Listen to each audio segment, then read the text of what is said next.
नमस्कार विद्यार्थी मित्रांनो. तर आपण आत्ताच सायक्लिक टेस्ट 3 मराठीची लिहिली असेल. यातील 30 गुणांसाठी मल्टिपल चॉईस क्वेश्चन असे हे प्रश्न होते. तर 50 गुणांसाठी सब्जेक्टिव्ह पेपर होता. तर या 50 गुणांच्या सब्जेक्टिव्ह पेपरचा मॉडेल आन्सरचा जो भाग आहे तो आज आपण पाहणार आहोत. म्हणजेच 50 मार्कांसाठी लिहिलेला जो तुम्ही पेपर आहे त्याची उत्तरं कशी असावीत किंवा अपेक्षित उत्तरं कशी असावीत हे आपण येथे पाहणार आहोत. मॉडेल आन्सर पाहिल्यानंतर तुम्ही लिहिलेल्या पत्रात तुम्ही केलेल्या चुका तुमच्या लक्षात येतीलच आणि त्या सुधारून पुढच्या परीक्षेसाठी पुन्हा तुम्ही तयारी करू शकता. चला तर सुरू करूया. Model answer of ICSE grade 9 Marathi cyclic test 3. यामध्ये प्रश्न पहिला होता पत्रलेखन. यामध्ये 2 प्रश्न विचारले होते. 2 पत्रांपैकी कोणतेही एक पत्र 7 गुणांसाठी तुम्हाला लिहायचे होते. एक पत्र अनौपचारिक होते आणि दुसरे पत्र औपचारिक होते. जर तुम्ही अनौपचारिक पत्र लिहिले असेल परीक्षेत तर त्याचे अपेक्षित उत्तर काय असावे, त्याचा फॉर्मॅट काय असावा, पत्रातील कंटेंट किती सौंदर्यपूर्णतेने आपण लिहिला पाहिजे हे आपण येथे आता पाहूया. तर आपण सुरू करतोय. या उत्तरपत्रिकेतील पहिला प्रश्न पत्रलेखन यावर आधारित अनौपचारिक पत्र मी सांगितल्याप्रमाणे जे पहिले विचारले होते ते म्हणजेच आपल्या मित्र किंवा मैत्रिणीला मोठ्या बहिणीच्या लग्नाचे आमंत्रण देणारे पत्र लिहा. पत्राची सुरुवात आपल्या नावापासूनच होते. आपले नाव इथे प्रश्नामध्ये दिलेले नसल्याने आपण येथे अ ब क हे नाव वापरणार आहोत. पत्र पाठवणाऱ्याचे नाव अ ब क. पत्र पाठवणाऱ्याचा पत्ता पार्थ निवास, धुळे. दिनांक 5 मार्च 2020. एक लाईन जागा सोडलेली आहे, मध्ये एक ओळ जागा सोडून आपण लिहिणार आहोत मायना आणि अभिवादन. मायना आहे प्रिय मित्र सुनील. आपण मित्राला पत्र लिहित असल्यामुळे प्रिय मित्र आणि इथे त्या मित्राचं नाव. जर मुली पत्र लिहित असतील तर आपण लिहू शकतो प्रिय मैत्रीण, येथे तुमच्या मैत्रिणीचं नाव. सप्रेम नमस्कार हा अभिवादनाचा भाग, त्यानंतर पूर्णविराम आणि एक ओळ जागा सोडून आपण पत्राच्या मुख्य परिच्छेदाची सुरुवात करणार आहोत. पत्राचे 3 मुख्य परिच्छेद. त्यातील पहिला परिच्छेद स्वतःची ओळख. सुनील, तू कसा आहेस? अभ्यास काय म्हणतो आहे तुझा? मी तुला आज एक विशेष कारणासाठी पत्र लिहित आहे. येथून एक ओळ जागा सोडून विशेष कारण काय आहे ज्यासाठी आपण पत्र लिहिले आहे तो परिच्छेद दुसरा इथून सुरू करावा. अरे, माझ्या रूपाताईचे लग्न ठरले आहे. लग्न 25 एप्रिल या दिवशी आहे. आहे की नाही आनंदाची बातमी? प्रश्नचिन्ह. लग्नाला अगदी सहकुटुंब येण्याचे आमंत्रण मी तुला देत आहे. तोपर्यंत तुझी परीक्षा देखील संपली असेलच. अगदी 8-10 दिवस अगोदरच ये. आपले इतर मैत्रिणीही येणार आहेत. आपण सगळेजण मज्जा करू. कधी येतो आहेस हे मला पत्राने कळव. मी तुला न्यायला स्टेशनवर येईल.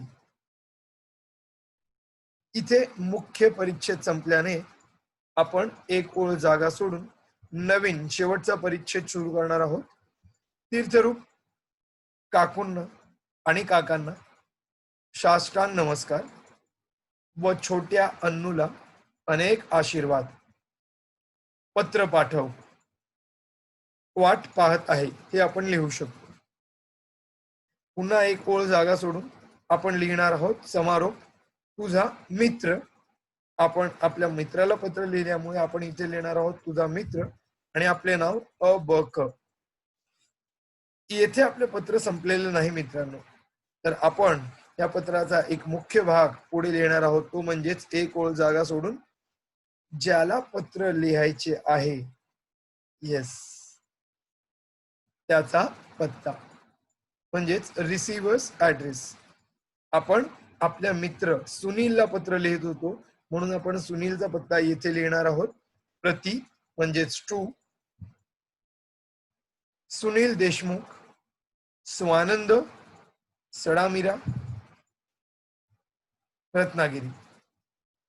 येथे आपले अनौपचारिक पत्र संपले.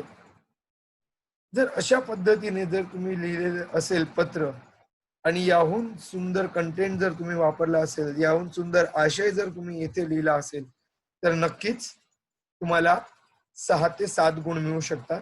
पण जर यामध्ये शब्द चुका असतील आणि वाक्यरचना चुकीची असल्यास 1 ते 2 गुण जाऊ शकतात. जर फॉर्मेटमध्ये म्हणजेच या पत्राच्या पद्धतीत कुठेही चूक झाल्यास प्रत्येक ठिकाणी 1 गुण वजा होऊ शकतो.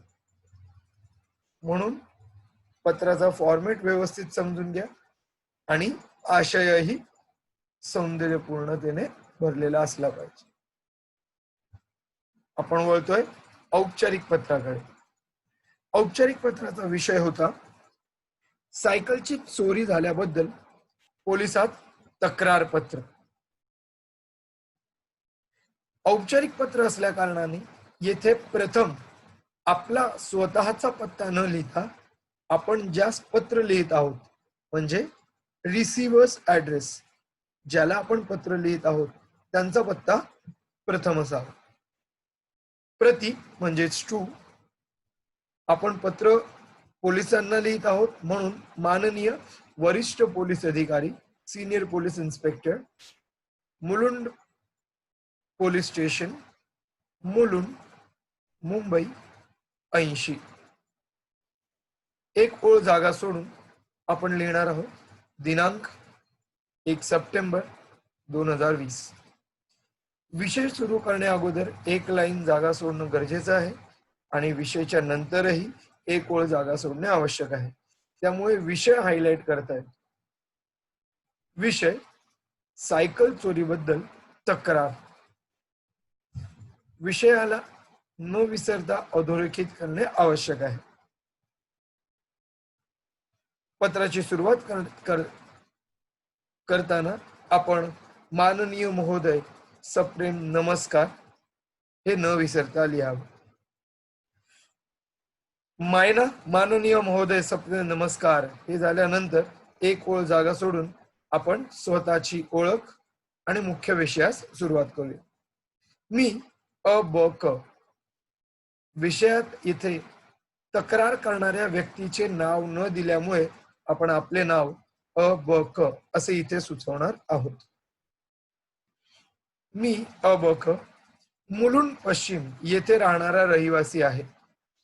आपण पोलीस खात्यात तक्रार करत आहोत आणि पोलीस स्टेशनचं नाव मुलुंड पोलीस स्टेशन आहे.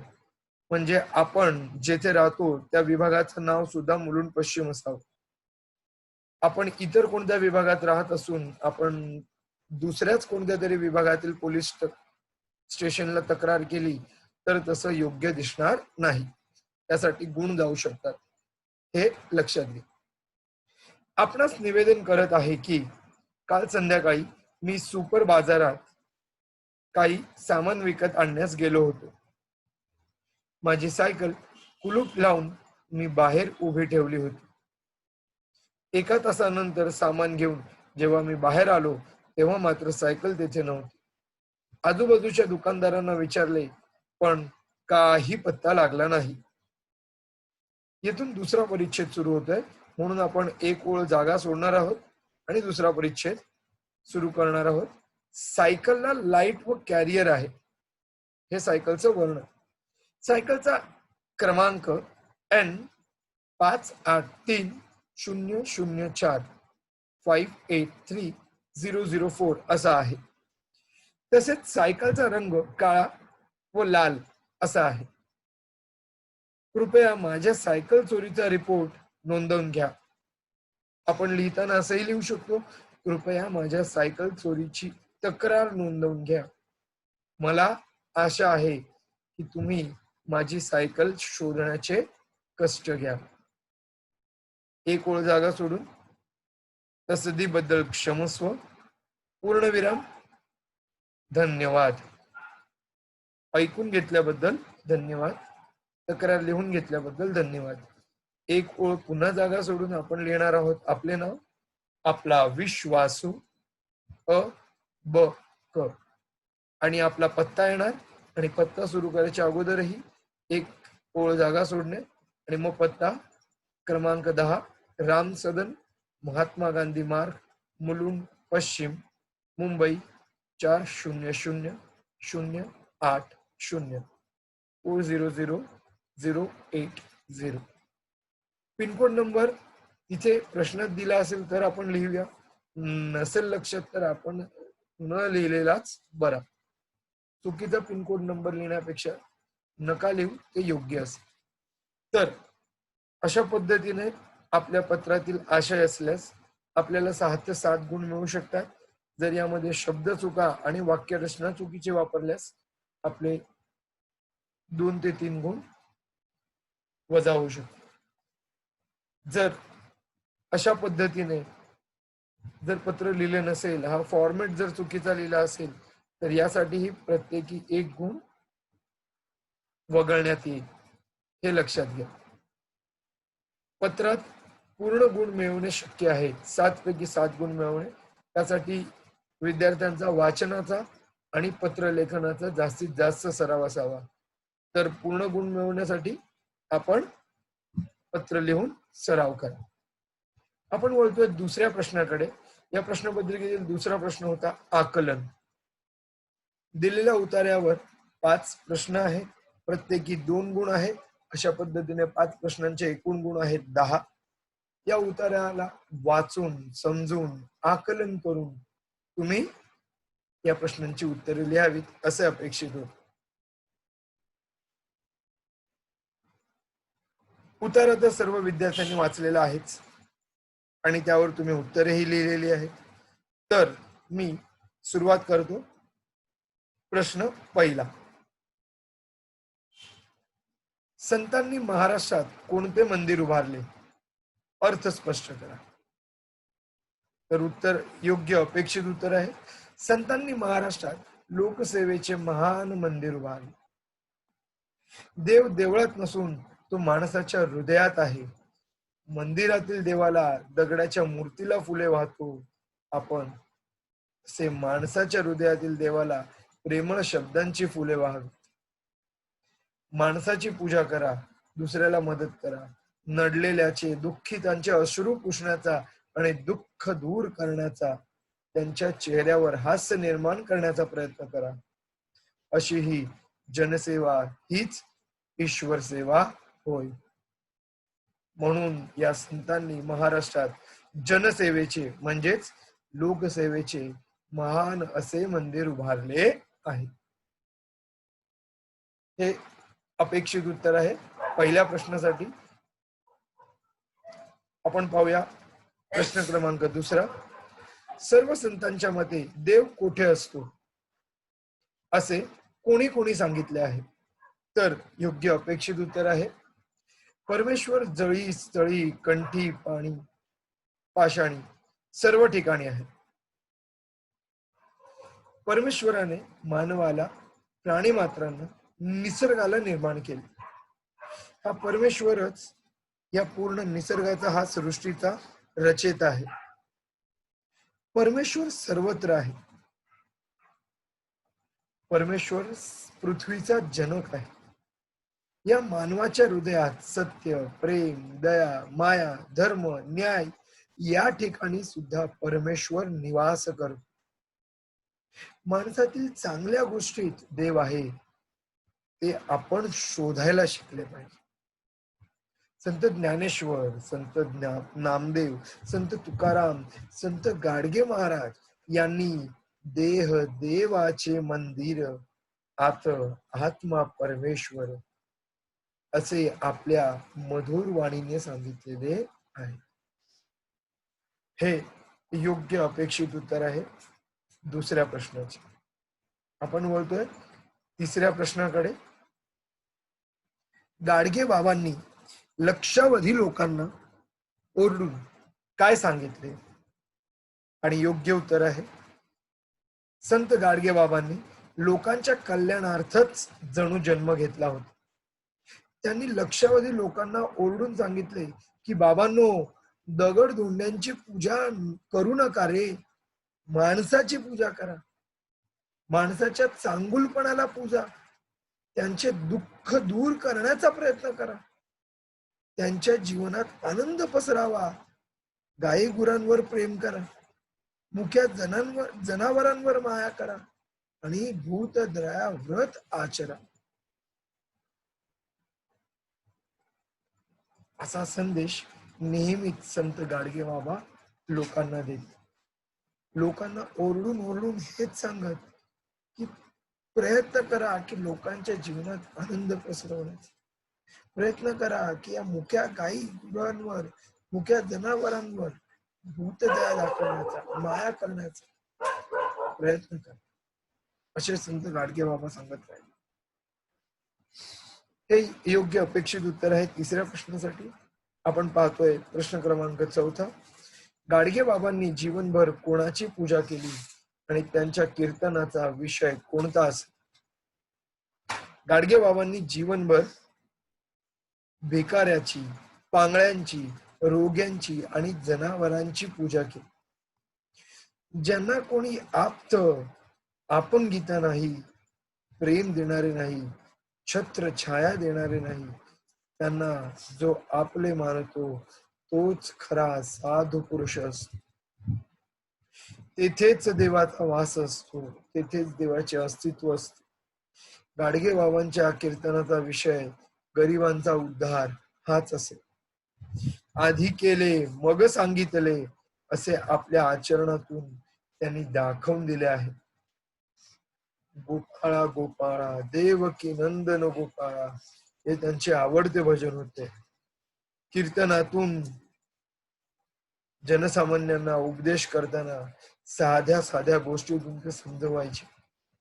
अंधश्रद्धा, गरिबी, आपला उद्धार कसा करावा हे कीर्तनातून नेहमी सांगणारे असे संत गाडगे बाबा. असे ह्या चौथ्या प्रश्नाचे योग्य अपेक्षित उत्तर होते जे आपण पाहिले. आपण पाहतो प्रश्न 5. आधुनिक काळातील संत कोणाला म्हणता येईल? यावर योग्य अपेक्षित उत्तर आहे, जगाच्या कल्याणात संतांच्या विभूती, देह कष्टविधी पर उपकारे.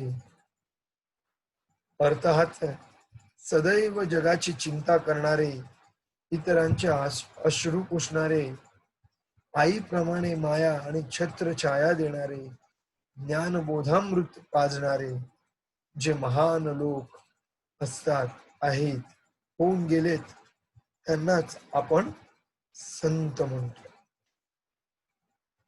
बाबा आमटे यांना आधुनिक संत म्हणता येईल. असे बाबा आमटे यांच्या विचारांना, यांना आपण आधुनिक संत म्हणू शकतो. कुष्ठरोगी, पांगळे अशा रोग्यांची सेवा करण्यातच बाबांनी आपला जन्म घालवला. समाजाने झिडकारले होते. कुष्ठरोग्यांना बाबांनी जवळ केले होते, त्यांच्यावर उपचार केले. मदर तेरेसा या महान विदुषी होऊन गेल्या. त्यांनी सुद्धा भारतभर फिरून आजारी, दुःखी, कष्टी लोकांची सेवा केली. डॉक्टर तात्यासाहेब लहाने यांनाही आपण आधुनिक संत म्हणू शकतो. अनेक नेत्रहीनांना दृष्टी देण्याचे, त्यांच्यावर उपचार करण्याचे कार्य डॉक्टर लहाने हे यांनी विनामूल्य हे काम केलेले आहे. असे हे वेगवेगळी नावं या परिच्छेदात दिली होती. आपल्याला जे योग्य वाटेल ते नाव आपण कंटिन्यू करू शकतो आणि त्यावर आपले मत मांडू शकतो. आधुनिक काळातील संत कोणाला म्हणतात, असे या प्रश्नाचे अपेक्षित योग्य उत्तर आहे, ज्यासाठी तुम्हाला 2 गुण मिळतील. आतापर्यंत आपण 5 प्रश्न पाहिले आकलनावर. प्रत्येक प्रश्नाच्या उत्तरासाठी 2 गुण आहेत. पण शब्द चुका झाल्या आणि जर वाक्यरचना चुकीची असेल किंवा परिच्छेदातील वाक्य जशीच्या तसे लिहिले असतील तरी सुद्धा तुमचे काही गुण वगळण्यात येतील. आपण वळतोय तिसऱ्या प्रश्नाकडे. प्रश्न तिसरा, व्याकरण. व्याकरण 3 गुणांसाठी होतं. समानार्थी शब्द 1 गुण, विरुद्धार्थी शब्द 1 गुण आणि खालील वाक्प्रचारांचा अर्थ सांगून वाक्यात उपयोग करा यासाठी 1 गुण.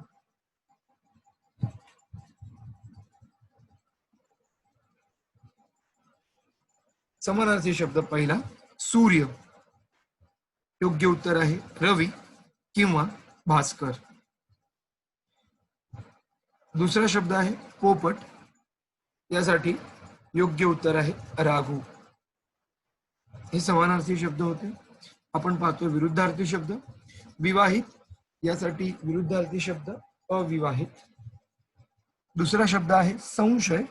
यासाठी विरुद्धार्थी शब्द आहे निसंशय. वाक्प्रचारांचा अर्थ सांगून वाक्यात उपयोग करा. येथे अर्थ आहे डोळे मोठे करून बघणे.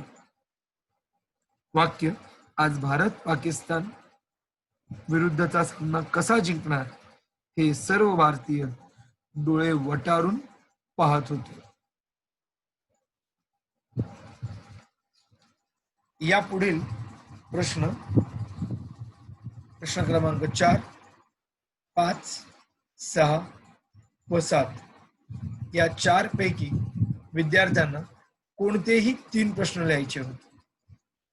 कारण प्रश्नपत्रिका 50 गुणांची होती आणि आपण प्रश्न क्रमांक 1 7 गुणांचा पाहिला, प्रश्न क्रमांक 2 10 गुणांचा पाहिला आणि प्रश्न क्रमांक 3 3 गुणांसाठी होता. तर एकूण 20 गुणांसाठी वरचे हे प्रश्न व्याकरणापर्यंत झालेले आहेत. पुढच्या 30 गुणांसाठी तुम्हाला कथाकुंजपैकी 4 कथा विचारलेल्या आहेत.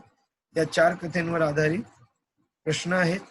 प्रत्येक कथेवर आधारित 10 गुणांचा प्रश्न आहे. त्यापैकी तुम्हाला कोणतेही 3 कथा अटेम्प्ट करायच्या होत्या. प्रत्येक कथेसाठी 5 प्रश्न आहेत, 4 प्रश्न आहेत. त्यापैकी पहिल्या 2 प्रश्नांचे गुण आहेत 2 आणि 2. शेवटच्या 2 प्रश्नांचे गुण आहेत 3 आणि 3. पहिला प्रश्न 2 गुणांसाठी, भाईसाहेबांच्या बंगल्याचे वर्णन करा. कथा आहे अंगणातला पोपट. यावर आधारित विचारलेला पहिला प्रश्न, भाईसाहेबांच्या बंगल्याचे वर्णन करा. योग्य आणि अपेक्षित उत्तर आहे समोर. आपण पाहूया. आपल्या वडिलांच्या इच्छेनुसार 1908 साली गिरगाव बॅक रोडवर एक बंगला भाईसाहेबांनी स्वतःसाठी विकत घेतला. भाईसाहेबांचा संसार या बंगल्यात सुरू झाला. या बंगल्याचा एक विशेष असा होता की त्याच्या पुढे एक त्रिकोणी अंगण ठेवले असून त्याच्या दोन्ही बाजूंनी 3 मजली इमारत उभी होती व तिसऱ्या बाजूने भिंतीचा सुमारे 1 पुरुषभर कठडा असून मध्ये त्याला एक फाटक होते. त्या अंगणाला गुळगुळीत शहाबादी दगडांची फरशी केलेली असून फाटकातच चढायला पायऱ्या होत्या. व्यापारी वृत्तीचे भाई संसारात अनासक्त होते. घरची सर्व जबाबदारी त्यांनी पत्नीवरच टाकली होती. भाई घरात फक्त एकदा स्नानाला आणि 2 वेळा चहा फराळाला आणि 2दा जेवायला व रात्री आले तर फार उशिरानेच निजायला म्हणून डाव्या बाजूच्या खोलीत इमारतीत येत असत. यांचं शेड्यूलच असं होतं भाईसाहेबांचं की दिवसातून काही वेळ ठराविक वेळेलाच ते घरी यायचे.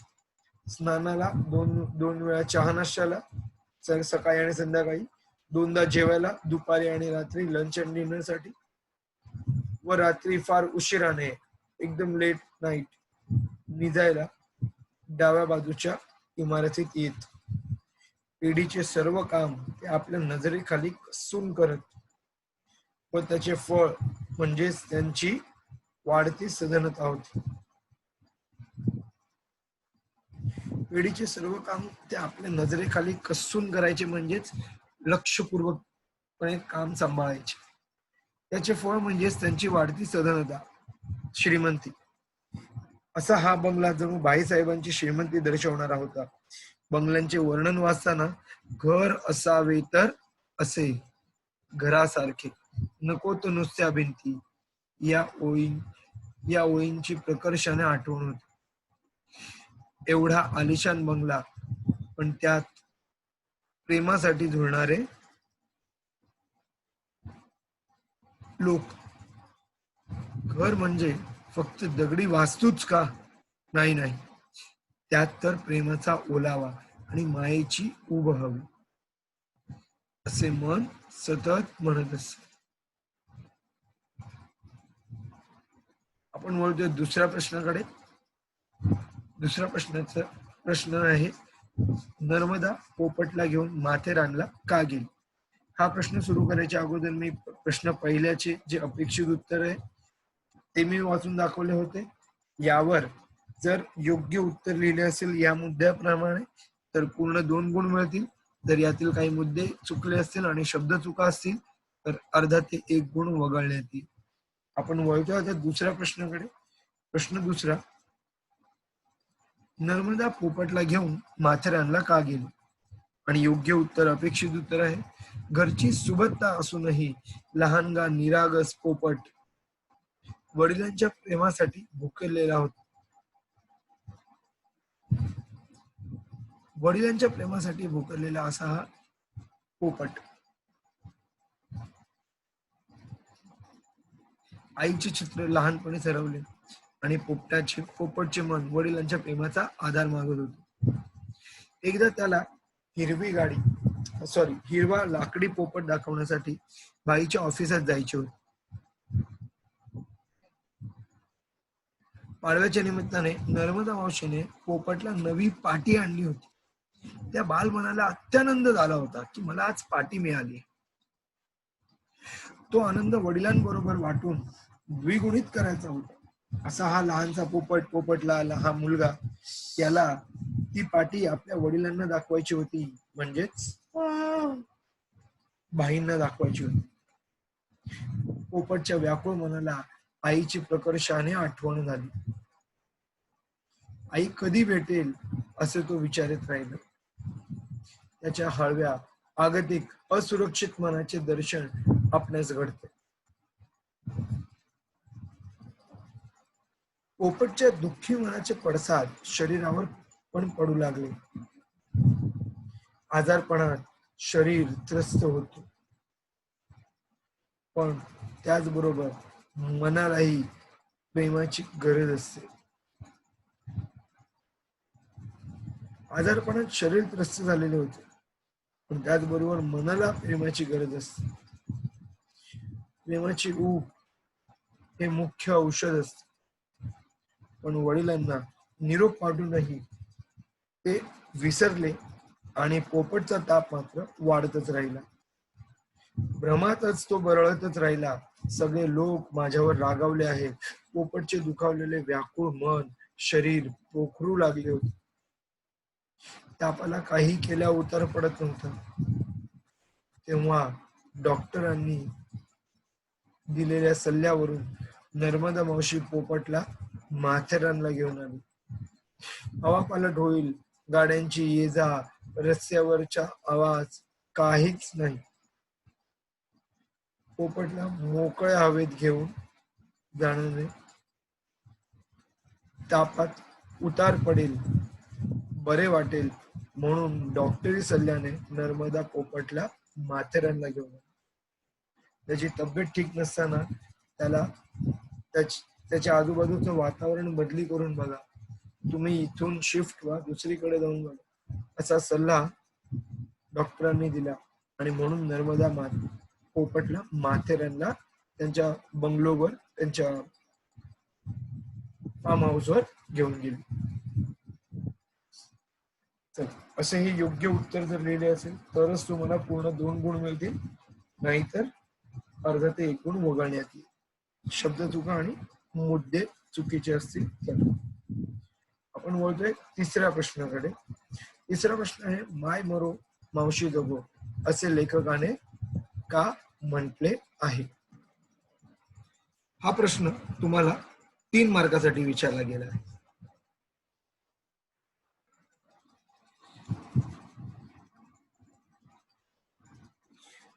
उत्तर योग्य आणि अपेक्षित उत्तर आहे. 1918 सालच्या इन्फ्लुएन्झा मध्येच बाईंचा प्रसूती काल दुर्दैवाने आला. तापामुळे त्यांची प्रसूती अकाली होऊन दुखणे विकोपास गेले आणि बाईंनी इहलोकीचा संसार संपविला. मरताना बाईंनी नर्मदाला पोपटला सांभाळण्यास सांगितले. बहिणीच्या मृत्यूने नर्मदेला रडता घर थोडे झाले होते. अतिशय दुःखात होती ही नर्मदा, म्हणून ती खूप रडत होती. कारण त्या बहिणींचा अगदी एक जीव असे. आपल्या बहिणीच्या पोटच्या गोळ्याचा सांभाळ नर्मदेने खूप ममतेने केला. आईच्या सुखाला, प्रेमाला पारखे झालेल्या पोपटला नर्मदेने कधी आईची उणीव मात्र भासू दिली नाही. आईसारखे दैवत साऱ्या जगतावर नाही असे म्हणतात ना, ते बरोबरच आहे. पण आईच्या नंतर या जगात जर कोणी असेल तर ती म्हणजेच मावशी असते. पोपटच्या बाबतीतही आईच्या प्रेमाची उणीव नर्मदा मावशीने भरून काढली. त्याचा प्रेमाने सांभाळ केला आणि म्हणूनच माय मरो मावशी जगो असे येथे म्हटले आहे. असे जर योग्य उत्तर लिहिले असल्यास तुम्हाला पूर्ण 3 गुण मिळतील. जर शब्द चुका आणि काही मुद्दे वगळले असल्यास 1 ते 1.5 गुण वगळण्यात येतील. आपण बोलतोय प्रश्न चौथा. हा सुद्धा आपल्या परीक्षेत 3 गुणांसाठी विचारला होता. यावर अपेक्षित उत्तर. भाईसाहेबांच्या वडिलांनी त्यांच्या अंतसमयी गिरगावात एक घर विकत घ्यायला सांगून ठेवले होते. प्रश्न पितळी पिंजऱ्यातील पोपट आणि घरात बागडणारा पोपट यांच्यात साम्य होते हे विधान स्पष्ट करा. आणि हे विधान स्पष्ट करण्यासाठी अगोदर आपल्याला बाईसाहेबांच्या घरातील त्या दोन्ही गोष्टींचं अस्तित्व आपल्याला स्पष्ट करणं गरजेचं आहे. म्हणून पहिल्या ओळीत लिहिलं होतं, बाईसाहेबांच्या वडिलांनी त्यांच्या अंतसमयी गिरगावात एक घर विकत घ्यायला सांगून ठेवले होते. भाऊसाहेब निष्णात व्यापारी होते, म्हणजेच भाईसाहेब हे एक प्रसिद्ध व्यापारी होते. गिरगावात बॅक रोडवर त्यांनी स्वतःसाठी बंगला खरेदी केलाच. आत शहावादी फरशीचे सुरेख त्रिकोणी अंगण होते. या अंगणात पितळी पिंजऱ्यात एक पोपट होता.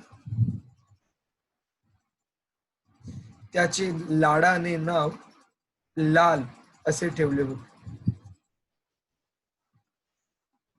आपल्या कथेतील निरागस बालक पोपट म्हणजेच भाईचा एकुलता एक मुलगा.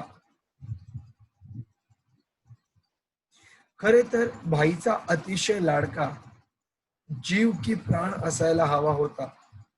पण भाईची व्यापारी वृत्ती मात्र संसारात मात्र अनासक्त होती. आता हा जो पोपट जो पिंजऱ्यामध्ये होता त्याचं नाव होतं लाल. पण याच भाईसाहेबांनी आपल्या मुलाचं नाव देखील पोपटच ठेवलं होतं. असा हा मुलगा, एकुलता एक मुलगा, मग तर भाईंचा जीव की प्राण असला पाहिजे, खूप प्रेम असलं पाहिजे या मुलावर. मात्र भाईंची वृत्ती मात्र संसारात अनासक्त होती. त्यांना संसारातील कोणत्याच गोष्टीची आवड किंवा ओढ नव्हती. महिन्याकाठी लागणाऱ्या पैशाने मनाची आणि प्रेमाची भूक मिटत नसते. फक्त भाई एवढंच पुरवायचे, महिन्याकाठी पैसे पुरवायचे घर चालवण्यासाठी, तेवढेच. लहान मुलांना आपल्या आई वडिलांच्या प्रेमाची ऊब आवश्यक असते. आईच्या प्रेमाला पारखा झालेला पोपट पित्याच्या प्रेमासाठी आसुसलेला होता, पण वडिलांचा प्रेमळ सहवास त्याला कधीच लाभला नाही. लहानग्या पोपटला बंगल्याच्या फाटकाबाहेर जाण्याची मनाई होती. भाई सतत कामात व्यग्र असल्याने त्यांना व्यत्यय होऊ नये म्हणून नर्मदा मावशीने त्याला ऑफिस मध्येही जाण्यास मनाई केली होती. ऑफिसच्या दारात अर्धा अर्धा तास थांबूनही भाई पोपटकडे एक कटाक्षही टाकत नसत. ऑफिसच्या दारात हा लहानचा मुलगा पोपट तिथे दरवाज्यात उभा राहायचा की आत्ता जस्ट भाई माझ्याकडे बघतील आणि मी त्यांना इशारा करून बोलवेन, माझ्या मनातली गोष्ट, माझ्या हातातली गोष्ट मी त्यांना दाखवेन. पण असं घडतच नव्हतं. बिचारा पोपट मग मन मारूनच परत येईल. पिंजऱ्यातल्या पोपटास जसे पिंजऱ्यातच बागडावे लागते, त्याप्रमाणे बाहेर मुक्त विहार करणे हे शक्य नसते. तसाच हा पोपट देखील बंगल्यातील अंगणातच बागडत असे. अंगणातील आकुंचित क्षेत्र एवढेच त्याचे जग होते. म्हणजेच हा त्याच्यासाठी बनवलेला एक पिंजराच होता जणू काही. अंगणात टाकलेल्या पितळी पिंजऱ्यातील पोपट आणि अंगणातल्या आकुंचित क्षेत्रात बागडणाऱ्या पोपटलालचे जीवन काहीसे सारखेच दिसत होते. नोकराच्या निष्काळजीपणामुळे पिंजऱ्यातील पोपट एक दिवशी उडून गेला तो कायमचाच. त्याचप्रमाणे भाईच्या अनासक्त वृत्तीमुळे आणि निष्काळजीपणामुळे अंगणातला पोपटलालचा जीव उडून गेला, तोही अगदी कायमचाच. पिंजऱ्यातील पोपट उडून जाणे व पोपटलालच्या कुडीतील प्राण उडून जाणे असे एकमेकांना पूरक प्रसंग. पोपटच्या मनाची व्याकुळता, घालमेल यामुळे पिंजऱ्यातील पोपट व अंगणातला पोपट यांच्या आयुष्यात साम्य वाटते. क्वेश्चन 5. आता क्वेश्चन 5 सुरू करायच्या अगोदर मी अंगणातला पोपट या कथेतील 4था प्रश्न वाचला, याचे योग्य अपेक्षित उत्तर वाचून दाखवले. जर असे सविस्तर उत्तर लिहिले असेल तरच 3 गुण मिळतील, नाहीतर अर्ध्या काही मुद्द्यांना आपण वगळले असेल किंवा शब्द चुका असतील तर 1 ते 1.5 वगळण्यात, 1 ते 1.5 गुण वगळण्यात. आपण सुरू करतोय आता प्रश्न 5वा. कथेचं नाव आहे बेघर. यावरही 4 प्रश्न आहेत. प्रथम आणि द्वितीय प्रश्न 2 मार्काचा असून तृतीय आणि 4था प्रश्न 3 मार्कासाठी असेल. असे एकूण 10 गुणांचे प्रश्न आहेत. 2 + 2 3 + 3 असे हे मार्क्स आहेत. पहिला प्रश्न, एकुलत्या एका मुलाला निरोप देताना आईचे डोळे का पाणावले? बेघर या कथेत एक मुलगा सून आपल्या आईपासून, आपल्या सासूपासून घर सोडून कसे वेगळे होतात ही कथा आहे.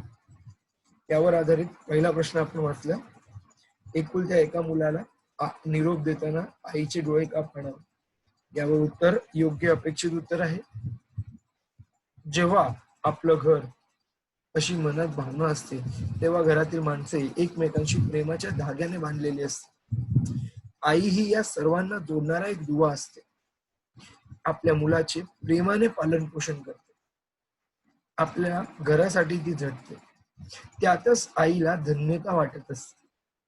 घरात सून आल्यावर तिचा आनंदाने ती स्वीकार करते. पण जेव्हा आपली माझी म्हणणारी माणसे जेव्हा नात्याला तडा पाडतात, नात्यात परकेपणा आणतात, तेव्हा जणू काही पायाखालची जमीनच सरकल्यासारखे वाटते. श्रीकांतने आईला न सांगता बायकोच्या म्हणण्याला दुजोरा देऊन वेगळे बिऱ्हाड करायचे ठरवले होते. तेव्हा सामान न्यायला ट्रक येईपर्यंत आईला या ब्लॉक प्रकरणाची मागमूसही नव्हता. म्हणजेच आईला या नवीन ब्लॉकच्या प्रकरणाची कोणतीच हिंट नव्हती.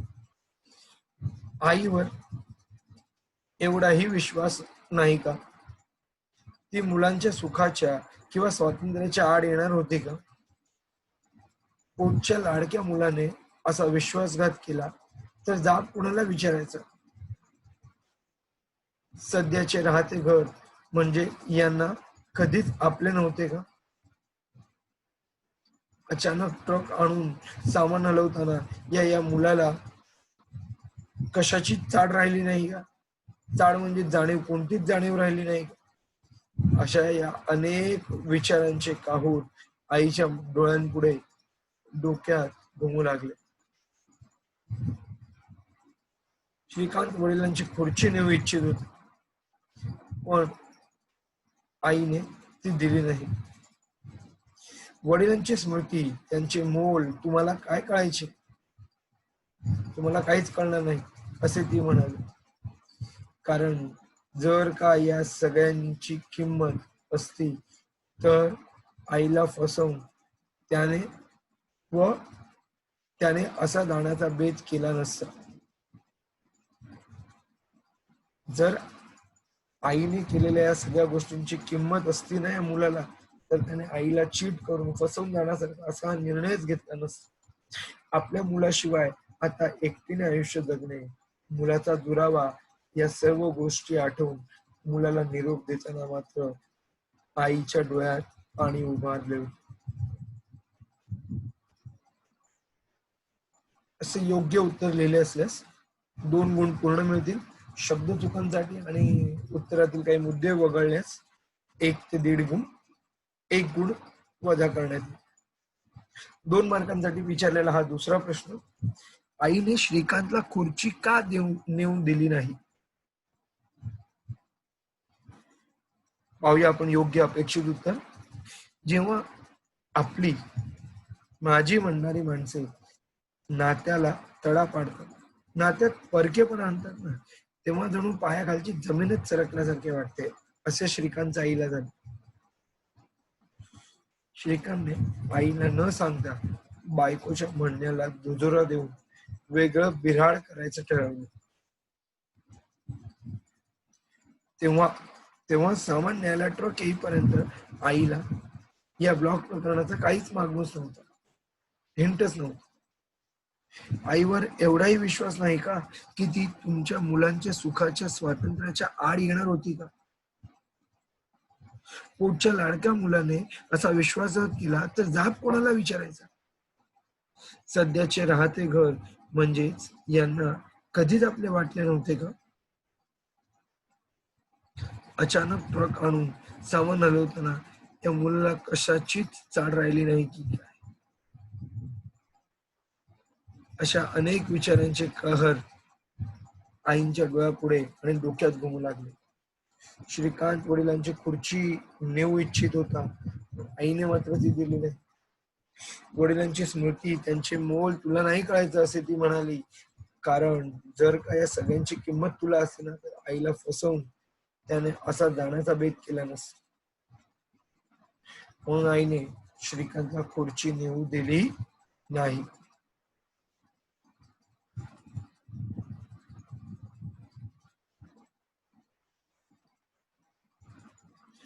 तिसरा प्रश्न 3 मार्कांसाठी. आईने श्रीकांतचे उपकार का मानले?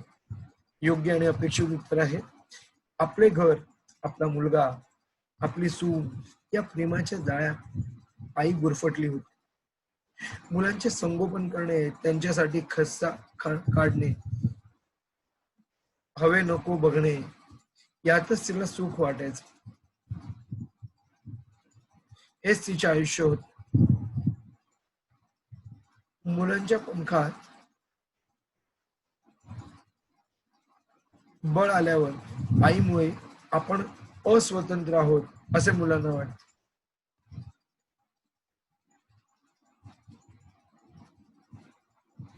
प्रमिलाला तिच्या मताप्रमाणे वागायचे होते, म्हणून तिने वेगळा बॉब घेतला होता. आईला त्या दोघांनी कळू दिले नाही ही गोष्ट तर आईच्या मनाला फार लागली.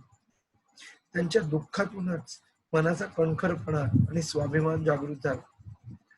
पुढे आयुष्य रडत भेकत न घालवता एकटा जीव सदाशिव असे स्वच्छंदपणे घालवायचे. छंद मैत्रिणी जोपासायचे. संसारात गुंतून न राहता स्वतःसाठी जगायचे. मुलाला दाखवून द्यायचे, तुला नात्याची मायेची काहीच चाड नाही, तर मी सुद्धा एकटी आनंदात राहू शकते. हेच दाखवण्यासाठी आईचे हे प्रयत्न चालू होते. म्हणून मुद्दाम हिणवून आईने श्रीकांतला म्हटले, तुमचे हे उपकार म्हणायचे. तुम्हीच मला सुखाचा मार्ग दाखवून दिला, नाहीतर कसलं मेलं माझं जीणं. नुसतं खर्ची पडत राहायचं, कुणाला किंमत नाही ना कुणाला काही गरज. असा हा परिच्छेद म्हणजेच या प्रश्नाचं योग्य अपेक्षित उत्तर आहे. जर उत्तरातील काही मुद्दे वगळले असल्यास गुण त्याप्रमाणे वजा करण्यात येते. तर पूर्ण उत्तर योग्य असेल तर 3 गुण मिळतील. आपण बोलतोय या परिच्छेदात असलेल्या 3 गुणांच्या पुढच्या प्रश्न क्रमांक 4. श्रीने काही सांगायचा हक्क गमावला आहे असे आई का म्हणाली? आणि याचं योग्य अपेक्षित उत्तर आहे, चांगल्या नाणत्या घरात प्रमिलाला दुर्बुद्धी सुचली. तिला स्वतःचे निर्णय घ्यायचे होते. तिला तिच्या पद्धतीने जगायचे होते.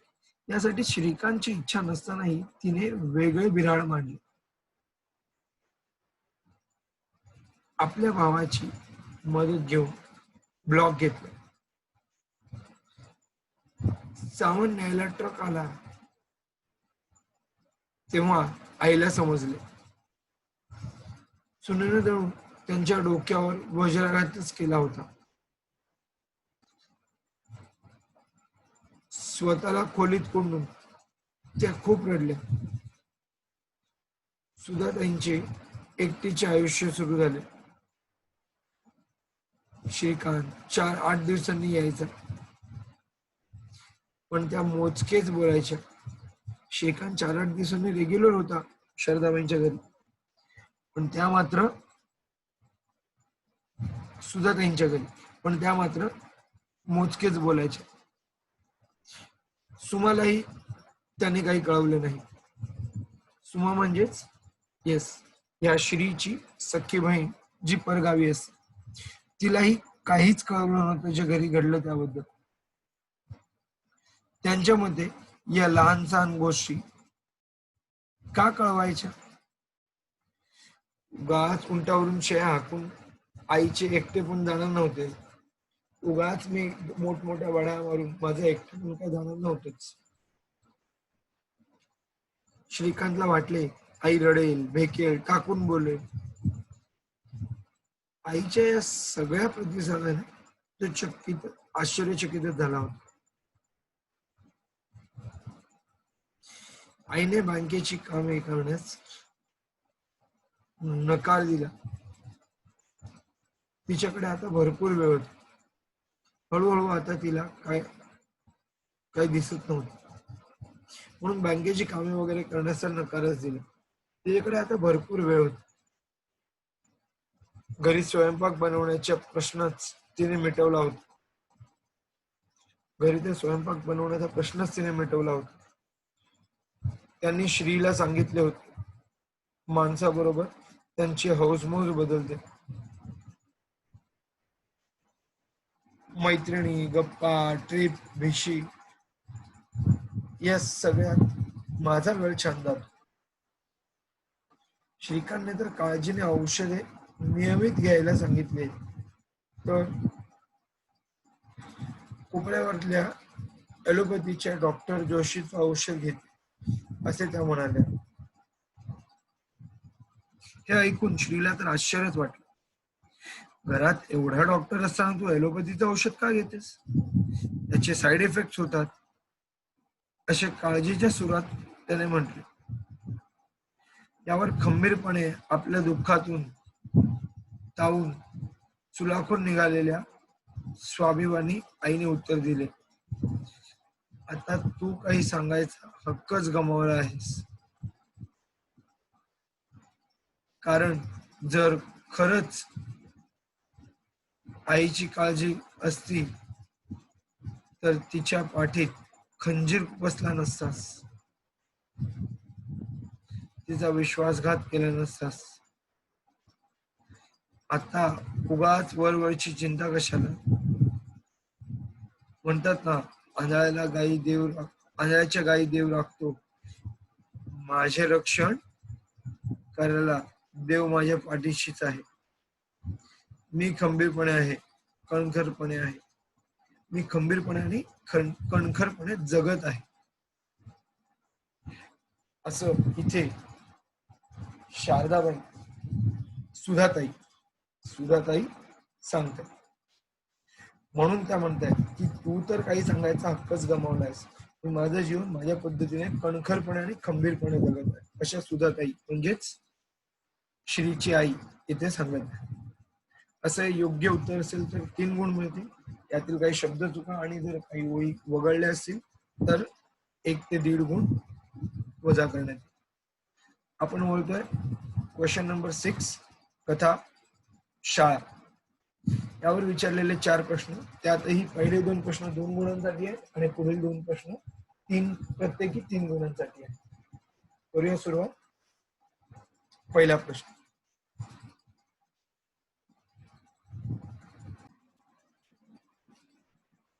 शाळेत न जाण्याचा निर्णय मुलांनी का घेतला? 2 मार्कासाठी विचारलेल्या या प्रश्नाचे अपेक्षित उत्तर आहे, लहान मुले निरागस आणि अल्लड असतात, पण प्रसंगी ती हुशारही असतात. या कथेतील 3 मुलं दिनू, हमजा आणि अब्बास शाळेत जायला निघाली होती. तेवढ्यात दिनूला आठवले की आपण मास्तरांनी दिलेली गणिते सोडवली नाही. हमजाने सोयीस्कर उत्तर शोधले की अब्बाने त्याला म्हैस राखायला पाठवल्यामुळे गणिते सोडवली नाही. दिनूला तर वाटले की आता मला मास्तरांच्या छड्याच खाव्या लागल्या. अशा या लहानग्या अब्बासचा तर एलफंडीत असल्याने गणित विषयाशी काहीच संबंध नव्हता. मग काही वेळ तिघांनी विचार केला आणि मास्तरांचा मार चुकवण्यासाठी आपण शाळेत जाऊयाच नको असा निर्णय घेतला. या एकजुटीने निर्णय घेतल्यामुळे सगळ्यांनाच कल्पना पसंत पडली व हमजाने घरी चहाडी न करण्याबाबत अब्बासलाही ताकीद दिली आणि ते गुपचूप ओढ्यावर गेले. असे हे योग्य उत्तर लिहिल्यास 2 गुण पूर्ण मिळतील. शब्द चुका आणि जर वाक्यरचना चुकीची असेल किंवा चुकीचे मुद्दे लिहिले असतील, काही मुद्दे वगळले असतील तर अर्धा ते 1 गुण कमी होऊ शकतो. आपण बोलतोय याच कथेतील दुसऱ्या प्रश्नाकडे. प्रश्न आहे, हमजाने मासे पकडण्यासाठी कशी धडपड केली?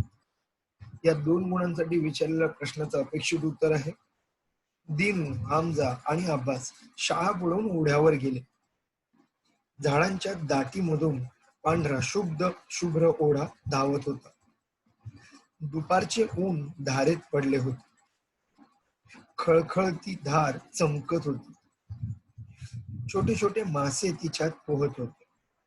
कधी सूर मारून पुढे जात तर कधी नाजूक शेपट्या लुटू लुटू हलवत स्थिर राहत. हमजाने मासे पकडायचे ठरवले. पायाचा आवाज होऊ न देता हमजा हळूहळू एक एक पाऊल उचलू लागला.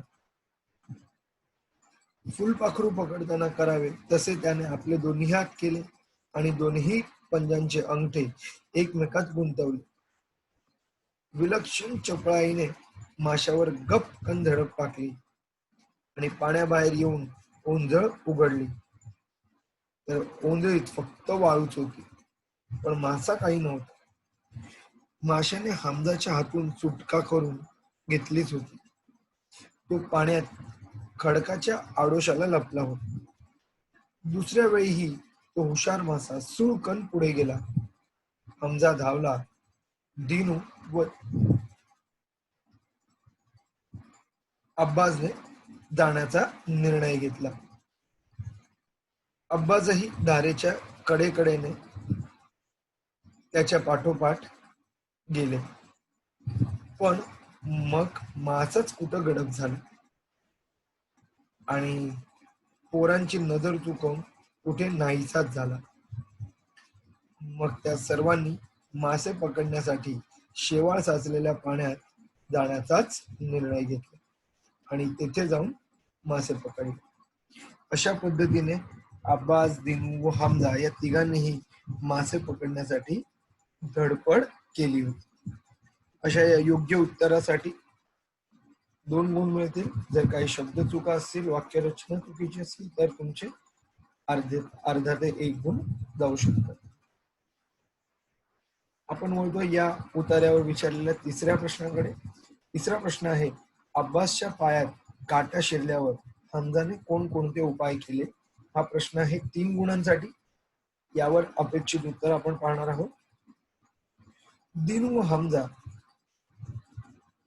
आणि हमजाचा भाऊ अब्बास ओढ्याजवळ मनसोक्त खेळून झाल्यावर काटेवण्यातच आले. रान म्हणजेच दगड, धोंडे आणि काट्यांनी भरलेलं असं हे काटेवण.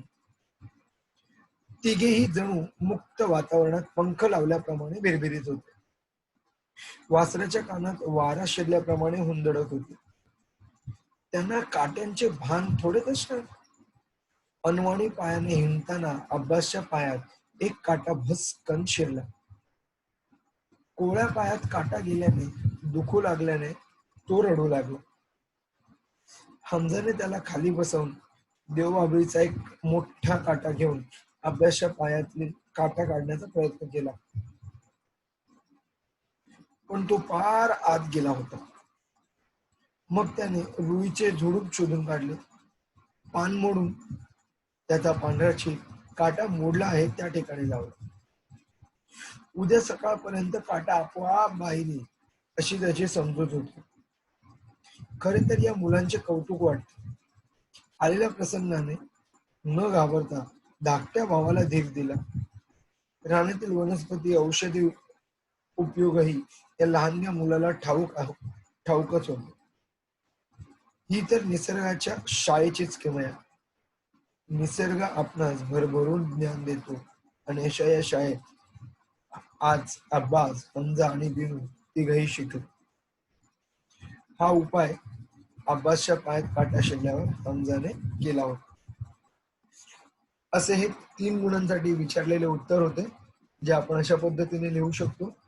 पण जर काही शब्द चुका आणि काही मुद्दे वगळले असतील तर मात्र तुमचा 1 ते 1.5 गुण कमी होऊ शकतो. आपण बोलतो या उतार्यावर विचारलेल्या चौथ्या प्रश्नाकडे. प्रश्न क्रमांक 4, काटेवनात मुलांना कोणती माहिती मिळाली? पहिला प्रश्न या चौथ्या प्रश्नाचे 3 मार्कासाठी विचारलेल्या प्रश्नाचे योग्य उत्तर आहे, शाळा बुडवून मुले ओढ्याजवळ खेळले, मासे पकडले, पण लवकरच मुलांना या खेळाचा कंटाळा आला. हमजा म्हणाला, आपण काटेवनात जाऊया आणि वल्ल्याची अंडी काढूया. अनवाणी पायांनी ते तिघे काटेवनात शिरले. ते तिघांच्यातही हमजा हाच माहितीगार होता. त्याने दिनूला वल्ल्याच्या आणि रानचिमणीच्या घरट्यातील वेगळेपणा समजावून दिला. रानचिमणी कशी ओळखायची हे सांगितले आणि हमजाने अब्बास साधा वल्ला आणि पठाणी वल्ला यांच्यातील फरक समजावला. असा हा हमजा जो माहितीगार होता, तो माहितगार असून दोघांनाही, दिनूला आणि अब्बासला माहिती देतो. दिनूला वल्ल्याच्या आणि रानचिमणीच्या घरट्यातला फरक आणि अब्बासला साधा वल्ला आणि पठाणी वल्ला यांच्यातला फरक त्याने समजावला. अब्बासने पठाणी वल्ल्याची 2 अंडी तर खमिसाच्या खिशातच ठेवली होती.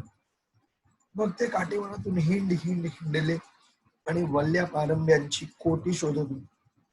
खालीच्या मागे धावत होते. बाभळीवरचा पांढरा पिवळा डिंक गोळा करत फिरले. देवबाभळ, रामकाठी यातील फरक जाणून घेतला आणि त्या जंगलातून अनेक नवीन गोष्टी दिनूने पाहिल्या.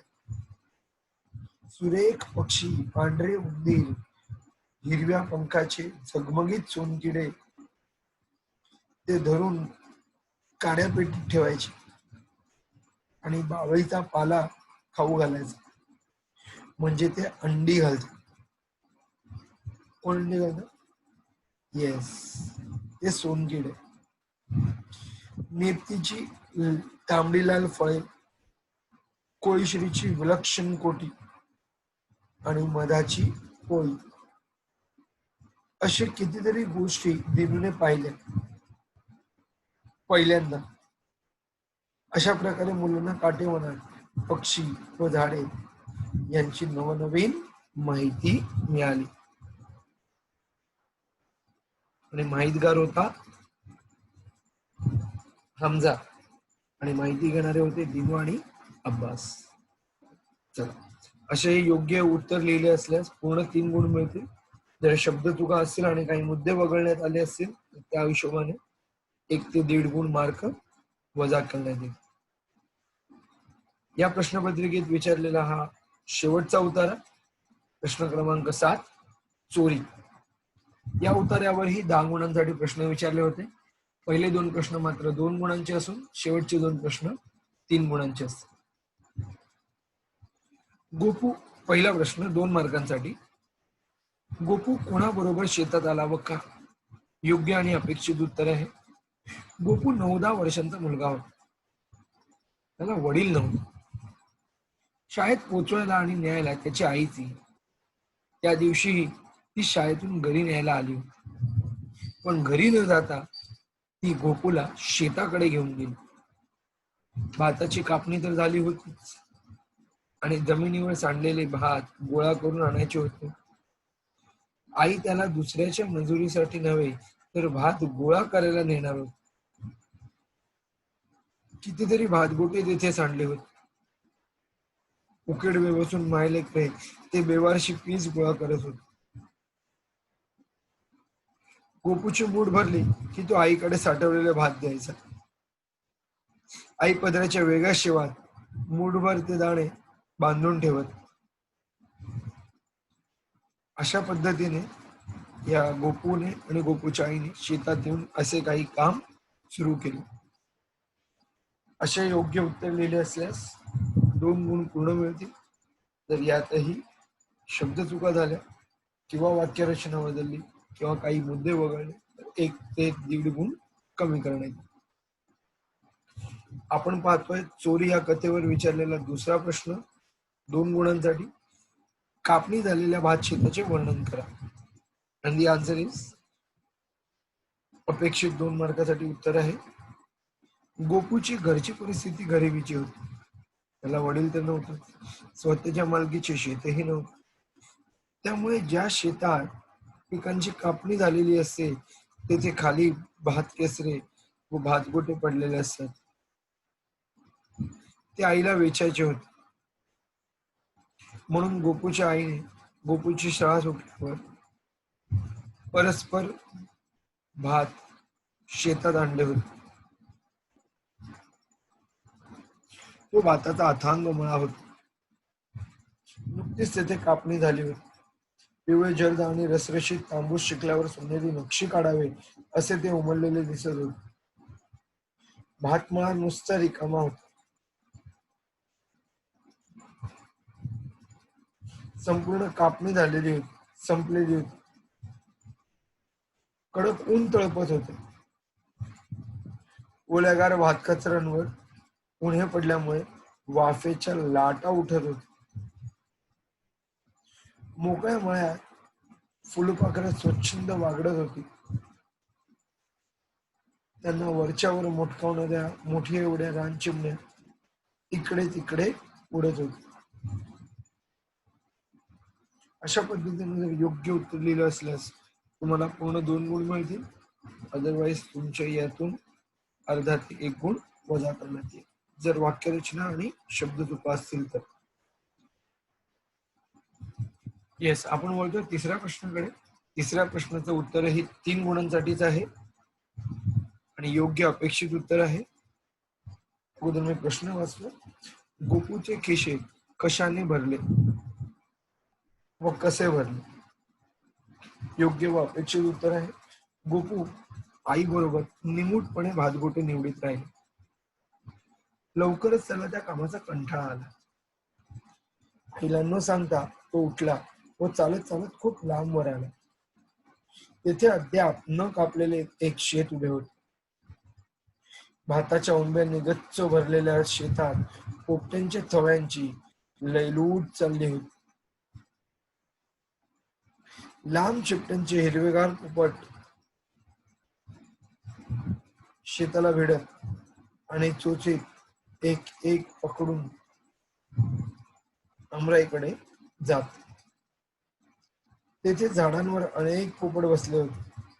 आपापसात गोंगाट करत होते.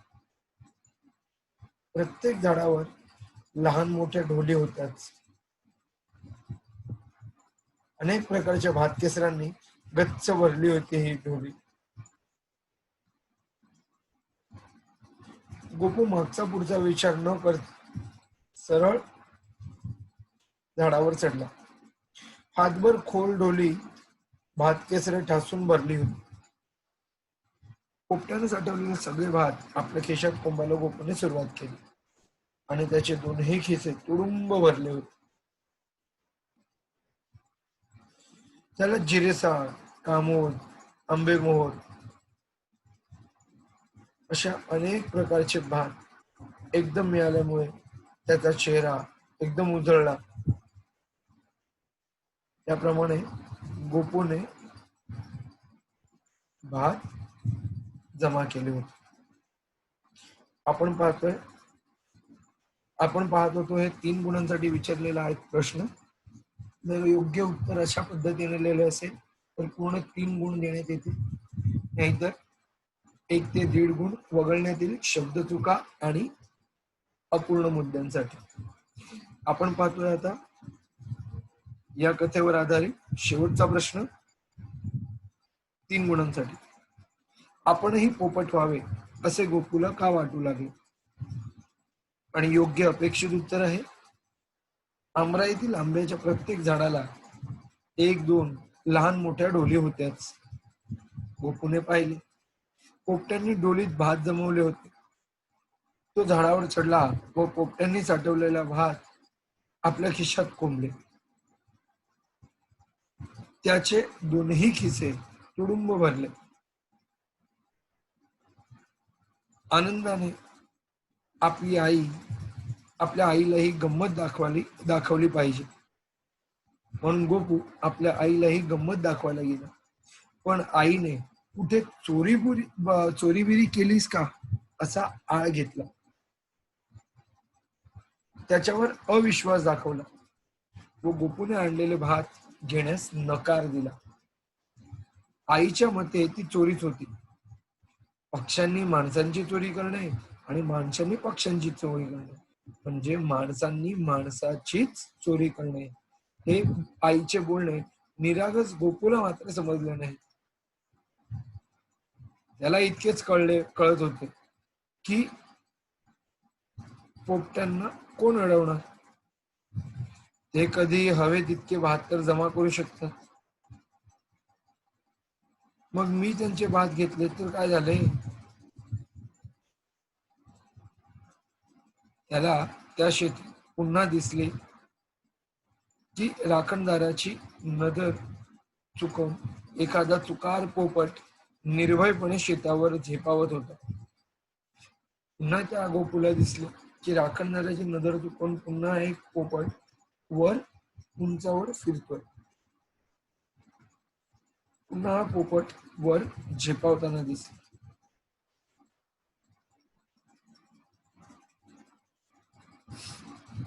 चोचीत कोंबी पकडून ढोलीच्या दिशेने पुन्हा उडत गेले. असाच एक पोपट आणि दुसरे पोपटही आले. चोचीत एक कोंबी पकडून पुन्हा ते दूरवर निघून गेले. जर आपणही असेच पोपट झालो असतो तर आपल्याला व आईलाही कोणाच्या तरी कापलेल्या शेतात जमिनीवर पडलेले बेवारशी धान्य गोळा करावे लागले नसतेच. तासनतास बसावे लागले नसते. आता जसं गोपू जाऊन फटफट त्या पोपटाच्या टोलीतून घेऊन आला भात तेवढ्या सोप्या पद्धतीने आईला मिळालेला का? बिलकुल नाही. म्हणून इथे ते गोपू विचार करतोय एकेका भरारीत रोप कुणाची नसताना जाऊन घेऊन यायचा भात स्वच्छंदपणे ओंब्यावरून मी आईला धान्य दिले असते. आईचे कष्ट कमी केले असते आणि मुख्य म्हणजेच आई सुद्धा रागावली नसती. अशा पद्धतीने योग्य उत्तर जर लिहिलं असेल तर 3 गुण, आणि जर शब्द चुका आणि काही मुद्दे वगळण्यात आले असतील तर 1 ते 1.5 गुण वगळण्यात येईल. अशा पद्धतीने आपण येथे मराठीची सायक्लिक 3 ची उत्तरपत्रिका पाहिली. यात फॉन्टच्या गडबडीमुळे काही शब्द चुकीचे आले असतील तर समजून घ्या, पण मी वाचताना मात्र ते शब्द योग्य पद्धतीने वाचून तुम्हाला समजवलेले आहेत. 1-2 ठिकाणी फॉन्टमुळे चूक झालेली असेल तर ती लक्षात घ्या आणि योग्य पद्धतीने तुम्ही उत्तर लिहा. Keep on practising. मराठीसाठी लिखाण आणि वाचन दोन्ही महत्वाचे आहे, तर त्याचा सराव करत राहा. All the best. Thank you. धन्यवाद.